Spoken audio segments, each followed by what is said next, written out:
Lionel Messi প্রথম penalty নিতে এসেছিলেন, কিন্তু তার প্যানে কাটা শটটি গোলরক্ষককে পরাস্ত করলেও তা বার পোস্টে লেগে উপরে চলে যায়।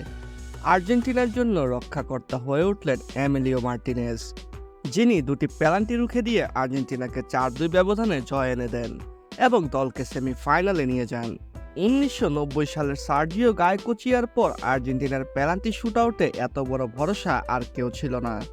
2021 সালে কোপা আমেরিকা থেকে এমি মার্টিনেজ পেনাল্টিতে নির্ভরতার প্রতীক হয়ে উঠেছেন। কলম্বিয়ার বিপক্ষে তিনি 3টি পেনাল্টি ঠেকিয়ে জয় নিশ্চিত করেছিলেন। এরপর বিশ্বকাপে নেদারল্যান্ড ও ফ্রান্সের বিপক্ষে তার অসাধারণ পারফরম্যান্স আর্জেন্টিনাকে জয় এনে দেয়। 2024 সালে কোপা আমেরিকাতেও সেই চিত্র বদলায়নি। ইকুয়েডরের বিপক্ষের ম্যাচে শেষ মুহূর্তে গোল হজম করে বিপাকে পড়ে আর্জেন্টিনা।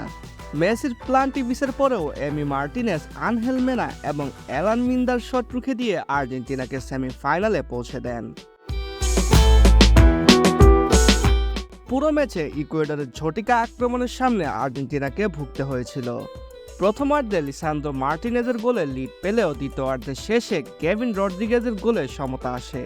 খেলার নির্ধারিত 90 মিনিট শেষে চলে যায় পেনাল্টি শুটআউটে, যেখানে এমিলিও মার্টিনেজ আবারও নায়ক হয়ে ওঠেন। দ্বিতীয়ার্ধে ইকুয়েডর অনেকটা এগিয়ে ছিল, কিন্তু শেষ পর্যন্ত তারা আর্জেন্টিনার ডিফেন্স ভাঙতে পারেনি। ইকুয়েডরের একাধিক আক্রমণের বিপরীতে আর্জেন্টিনা শুধু একটি শট নিতে পেরেছিল। লিওনেল স্কলনির জন্য আক্রমণ ভাগের এই দুর্বলতা পরের ম্যাচে বড় চিন্তার বিষয়।